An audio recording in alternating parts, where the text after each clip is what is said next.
엄마를 아빠의 여자와 바꾸라고요? 그들은 뻔뻔하게도 그렇게 요구했습니다. 그리고 저는 그 자리에서 가족이라는 이름의 더러운 진실과 맞닥뜨렸습니다. 엄마는 평생을 참아냈습니다. 시댁의 손가락질을 견디며 유산으로 무너진 몸을 부여잡고 그렇게 자식 없는 여자로 낙인 찍힌 채 결혼 생활 20년을 버텼죠. 그러다 결국 이혼. 남편도 시댁도 아무도 엄마의 손을 잡아주지 않았습니다. 유일하게 남은 건 저뿐이었어요. 엄마는 다시 사랑할 줄 몰랐습니다.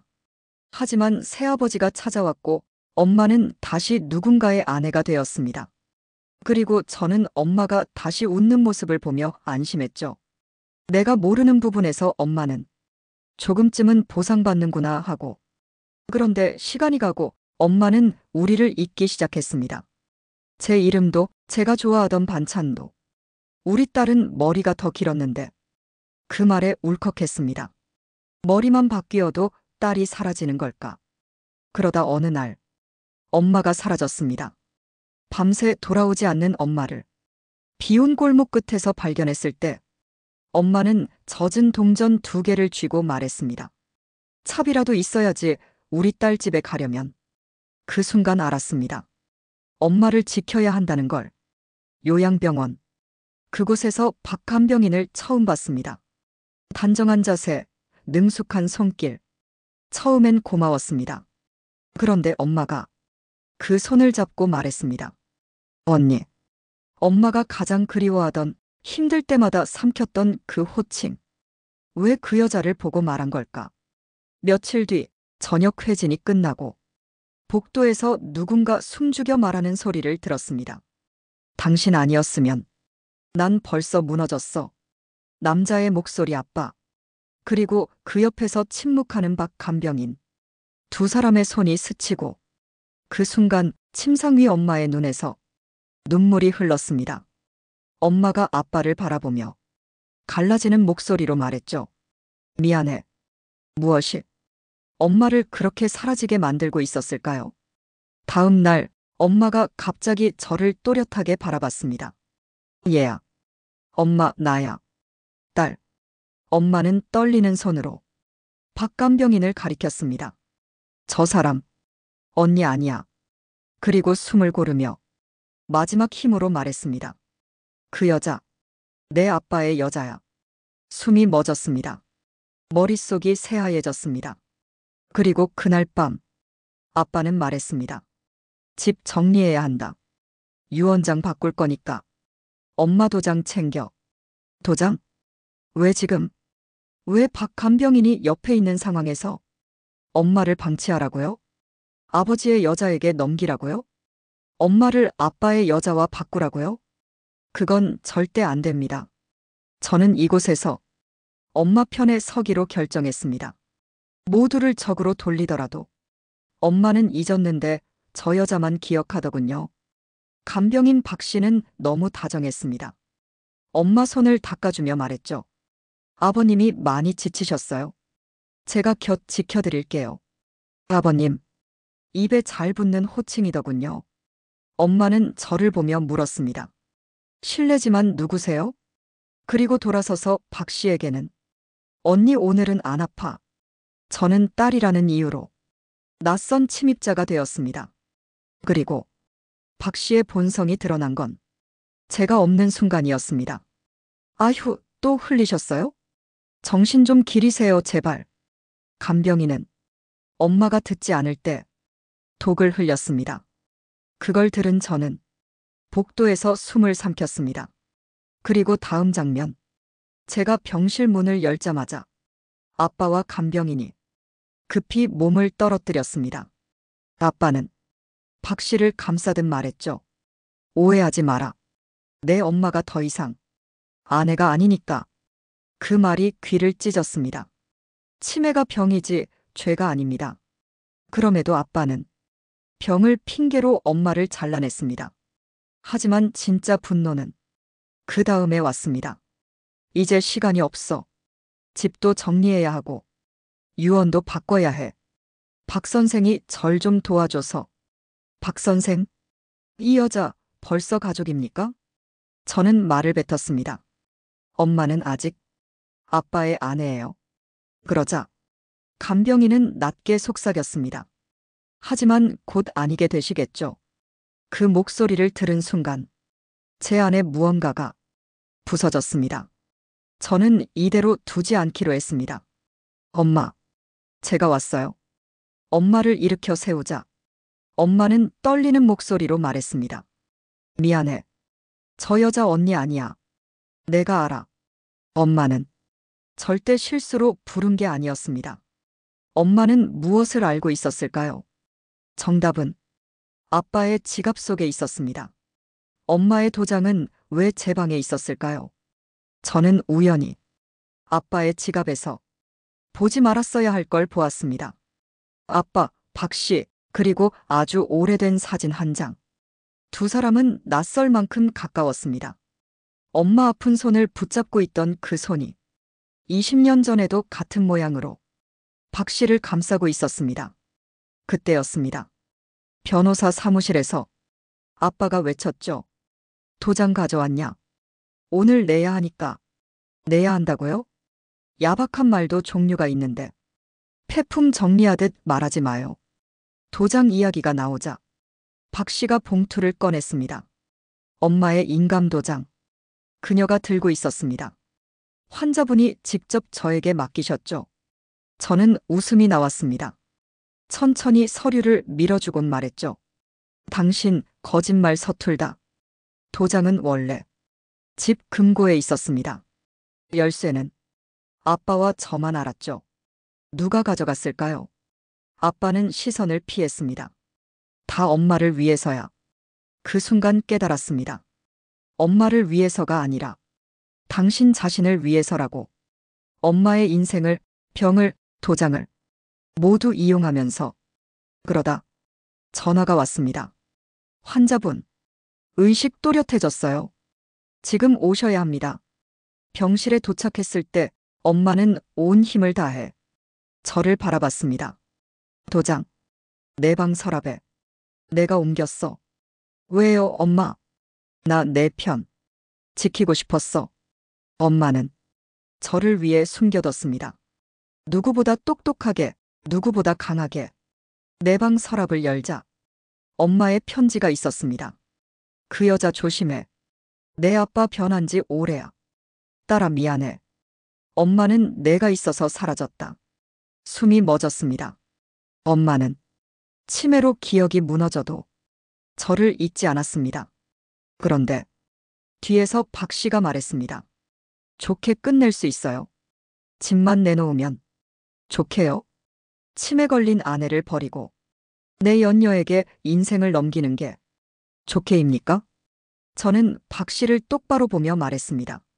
당신, 여기까지예요. 그리고 그 순간 엄마가 침대에서 몸을 일으키며 한마디를 토해냈습니다. 그 여자, 아빠의 여자야. 20년 전부터, 20년 전부터였다고. 그럼 나는 뭐였죠? 엄마의 그 한마디. 20년 전부터 아빠의 여자. 그 말이 떨어지자마자 침묵이 병실 전체를 덮었습니다. 그리고 아빠는 입술을 굳게 다물었습니다. 부정하지 않았습니다. 변명조차 하지 않았습니다. 그럼 나는 뭐였죠? 희생의 증거였던 내 인생은? 엄마가 참고 견뎌온 세월은? 박간병인은 눈 하나 깜짝하지 않았습니다. 너무 자극을 받으셨어요. 환자 안정부터 시키세요. 환자. 그녀는 끝까지 엄마를 한 사람으로 취급하지 않았습니다. 관리 대상에게만 쓰는 말투였습니다. 저는 더 이상 참지 않았습니다. 왜 엄마가 당신을 보고 언니라고 했는지 알아요? 엄마는 평생 외로웠거든요. 당신도 그런 외로움을 이용한 거죠. 그녀는 미소를 지었습니다. 외로움은 누구나 이용할 수 있는 감정이죠. 익숙한 말투였습니다. 누군가에게 들었던 말. 아빠였습니다. 다음 날, 아빠의 전화가 울렸습니다. 지금이라도 팔자. 대출도 많은데 버틸 여유 없다. 엄마를 빌미로 돈을 탁자 위에 올려놓았습니다. 엄마를 위한 거야. 라는 말 뒤에 숨어 아빠는 자신의 삶을 챙기고 있었죠.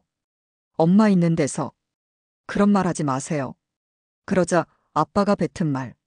엄마, 저 사람은 이제 아무것도 몰라. 그 순간 엄마가 침대 위에서 떨리는 목소리로 말을 이었습니다. 나는 알아. 엄마는 알고 있었습니다. 20년 내내.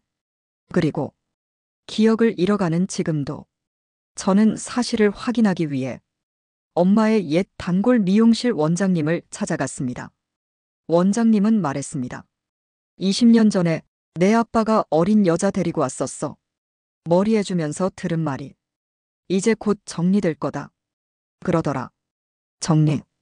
엄마를 누군가의 쓰레기로 취급했다는 걸 이제야 깨달았습니다. 그리고 가장 뼈아픈 사실이 남아 있었습니다. 엄마도 알면서 참아왔던 것. 저 때문에 단 하나 남은 가족이 무너질까봐. 그날 밤 엄마는 제 손을 꼭 잡고 말했습니다. 딸아, 엄마는 내가 있어서 사라졌다. 저는 그 손을 뿌리칠 수 없었습니다. 엄마는 가장 잔인한 삶을 살면서도 저를 위해 단단하게 버텨온 사람이었으니까요. 좋게? 엄마를 내치면 좋다고요? 아빠는 드디어 요구를 터뜨렸습니다. 유언장 바꾸고 집 정리하자. 박 선생이 도와주실 거야. 도와요? 누구를? 엄마를요? 아니면 당신과 그 여자를요? 저는 말했습니다. 엄마 살아계십니다. 엄연히 가족이고 내가 바로 그 가족입니다. 그러자 박 씨가 끼어들었습니다. 그럼 제가 아버님을 뵙는 건 뭐죠? 그 순간 아빠가 말했습니다. 내 엄마를 돌볼 사람은 박 선생이야. 아빠는 엄마를 아내에서 사람도 아닌 짐으로 바꿔버렸습니다. 저는 더 이상 참을 수 없었습니다. 엄마를 당신 여자랑 맞바꾸라고. 그게 좋게 끝내는 겁니까? 박 씨는 피식 웃으며 말했습니다. 딸 같은 건 있어도 그만, 없어도 그만이죠. 그 말이 제 심장을 찔렀습니다. 그 순간 엄마가 다시 깨어났습니다. 명료한 눈빛, 마지막 불꽃. 딸은 있어야 산다. 엄마의 목소리는 이 세상 누구보다 단단했습니다. 그리고 동시에 경찰이 들어왔습니다. 노인학대 및 재산범죄 신고받고 왔습니다. 신고자 박 간병인. 아빠는 분노했습니다. 내가 감히, 내가 널 어떻게. 박 씨는 고개를 기울이며 말했습니다. 사람을 버렸으면 재산도 버리셔야죠. 그날 병실이 법정이 되고 엄마의 삶이 흔들리는 종이장 취급을 받았습니다. 저는 선언했습니다. 아빠는 더 이상 엄마의 보호자가 아닙니다. 제가 엄마의 편이에요. 아빠는 멈칫했습니다. 그리고 두려워 보였습니다. 장례식에서도 그 여자는 혼주석을 노렸습니다. 엄마의 병세는 빠르게 진행되었습니다. 그러는 동안 아빠는 변호사 사무실을 더 자주 드나들었습니다. 엄마가 기억을 잃을수록 그와 박 씨의 표정은 선명해졌습니다. 엄마를 위한다면 이제 편하게 보내드리자. 아빠는 그런 말을 쉽게 했습니다. 하지만 그 말 속엔 엄마를 정리하고 싶은 욕망이 섞여 있었습니다. 그리고 결국 엄마는 제 손을 꼭 쥔 채 조용히 눈을 감았습니다. 아빠는 울지 않았습니다. 박 씨도 울지 않았습니다. 엄마 장례식 영정 앞에 선 저는 온몸이 떨렸습니다. 그 순간 박 씨가 흰 조이복을 입고 나타났습니다. 그리고 혼주석 앞으로 천천히 걸어왔습니다. 아빠가 움직이기도 전에 박 씨가 말했습니다. 제가 아버님 옆에 앉겠습니다. 혼주석, 아내가 있던 자리. 저는 막아서며 말했습니다. 그 자리는 엄마의 자리입니다. 박 씨는 미소를 지었습니다. 돌아가셨잖아요. 누군가는 그 자리를 채워야죠. 그 말에 가슴이 찢어졌습니다. 그 자리는 엄마가 겪은 고통과 사랑이 남은 자리예요. 당신 앉을 자리 아닙니다. 박 씨는 비웃었습니다. 어차피 아버님은 제 편이에요. 그 순간 아빠가 조용히 말했습니다. 조금만 뒤로 물러나 있어. 사람들 눈도 있고 박 씨의 입꼬리가 떨렸습니다. 아빠가 그녀를 완전히 받아들이지 않았다는 것. 처음 깨닫는 순간 분노가 담긴 그 눈길. 그 눈길이 언젠가 제게 향할 걸 직감했습니다. 고모가 제 손을 잡았습니다. 내 엄마. 살아생전 다 알아. 바보 아니야. 참은 거야. 너 위해서. 저는 눈물이 쏟아지는 걸 멈출 수 없었습니다. 그날 밤 아빠는 술에 취해 이런 말을 했습니다. 내가 뭘 잘못했는데 사랑 좀 더 한 게 죄야. 저는 말했습니다. 사랑이요? 엄마한테 사랑이라는 이름으로 상처만 줬잖아요. 아빠는 처음으로 고개를 숙였습니다. 엄마가 남긴 마지막 유산나. 엄마가 남긴 건 통장도 집도 아니었습니다. 엄마가 마지막에 제 방에 숨겨둔 편지 한 장이 전부였습니다. 살아주는 것만으로 엄마는 버틸 수 있었다. 엄마는 너에게 기억되는 사람이고 싶다. 엄마는 기억을 잃어가면서도 저를 기억했습니다. 그 사실 하나로 나는 버틸 수 있었습니다. 아빠는 모든 걸 잃고 난 뒤 혼자가 되었습니다. 박 씨는 유언장이 바뀌지 않자 그를 떠났습니다. 아빠가 말했습니다. 너라도 내 옆에 있어주면 안 되냐? 저는 대답했습니다. 엄마 있을 때 왜 그러지 않으셨어요? 사람은 버릴 때만 뒤늦게 매달립니다. 저는 아빠의 손을 뿌리치지 않았습니다. 하지만 엄마처럼 붙잡아주지도 않았습니다. 그저 말했습니다. 아빠 책임은 이제 직접 지세요. 사랑은 머무는 시간입니다. 엄마는 기억을 잃었지만 마지막에 남긴 건 사랑이었습니다. 누군가는 말합니다. 치매 환자는 아무것도 모른다고. 하지만 저는 압니다. 엄마는 마지막까지 저를 잊지 않았습니다. 그리고 아빠를 용서하지 않았습니다. 엄마가 끝내 지키고 싶었던 유산은 재산도 집도 아닌 나였습니다. 지금도 가끔 엄마의 목소리가 들립니다. 딸아, 엄마는 내가 있어서 사라졌다. 그 말이 저를 살립니다. 그리고 전 이제 묻고 싶습니다. 병이 생겼다고 사랑도 잃어도 되는 걸까요? 기억을 잃었다고 가족이 아니게 되는 걸까요? 만약 당신의 부모님이 오늘을 견디고 있다면 오늘 딱 1분만 전화 한 통 드려보세요. 그 1분이 누군가의 인생을 사라지게 할 수 있습니다.